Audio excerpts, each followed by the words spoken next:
भोपाल से उठी एक मौत अब पूरे सिस्टम से सवाल पूछ रही है। मॉडल और एक्ट्रेस तुषार शर्मा की संदिग्ध मौत का मामला अब सिर्फ एक परिवार का दर्द नहीं है, बल्कि न्याय व्यवस्था पर उठता एक बड़ा प्रश्न बन चुका है।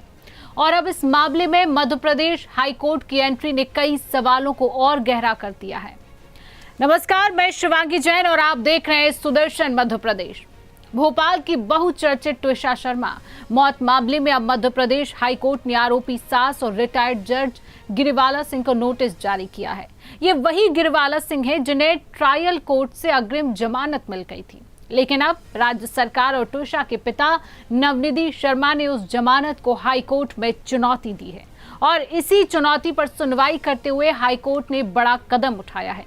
हालांकि सवाल सिर्फ जमानत का नहीं है, सवाल उस बेटी का है जिसकी मौत आज भी रहस्य बनी हुई है। सवाल उस परिवार का है जो लगातार कह रहा है कि यह सामान्य मौत नहीं बल्कि सुनियोजित साजिश का मामला है। बात आगे करते हैं। इस पूरे केस में सबसे बड़ा मोड़ तब आया जब मामले की जांच सीबीआई को सौंपने की बात सामने आई। जानकारी के मुताबिक सीबीआई की टीम भोपाल पहुंच रही है और जांच की शुरुआत करेगी। लेकिन आखिर ऐसा क्या है कि परिवार लगातार सीबीआई जांच की मांग कर रहा था?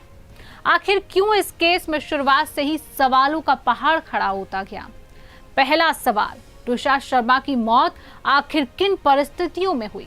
क्या ये आत्महत्या थी या फिर इसके पीछे कोई दबाव, प्रताड़ना या बड़ी साजिश छिपी हुई है?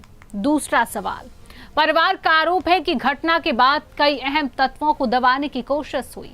अगर सब कुछ सामान्य था तो फिर इतने सवाल क्यों उठे?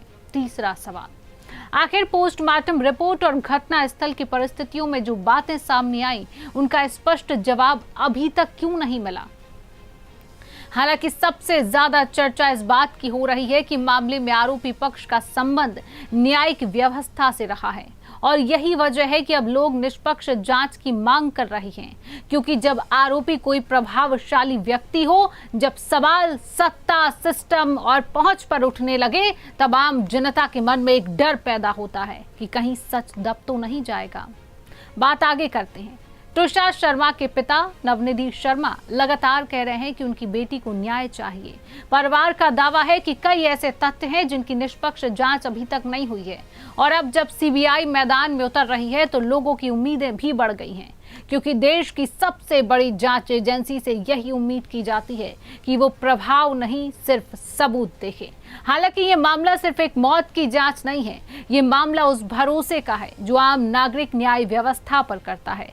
अगर एक बेटी की संदिग्ध मौत के बाद भी परिवार को अदालत से अदालत भटकना पड़े, अगर जांच पर लगातार सवाल उठते रहें, तो फिर जनता पूछेगी जरूर कि आखिर सच सामने आने में इतनी देर क्यों हुई। फिलहाल मध्य प्रदेश हाईकोर्ट ने मामले की अगली सुनवाई 29 मई तय की है। अब सबकी निगाहें इस बात पर टिकी है कि सीबीआई जांच में कौन कौन से खुलासे होते हैं और क्या तुषार शर्मा को आखिरकार न्याय मिल पाएगा। लेकिन सबसे बड़ा सवाल अब वही है कि क्या इस केस का सच पूरी ताकत से सामने आएगा या फिर प्रभाव और पहुंच के बीच न्याय की आवाज दब जाएगी। सुदर्शन न्यूज लगातार इस मामले पर नजर बनाए हुए है, क्योंकि सवाल एक बेटी का है और न्याय हर बेटी का अधिकार है।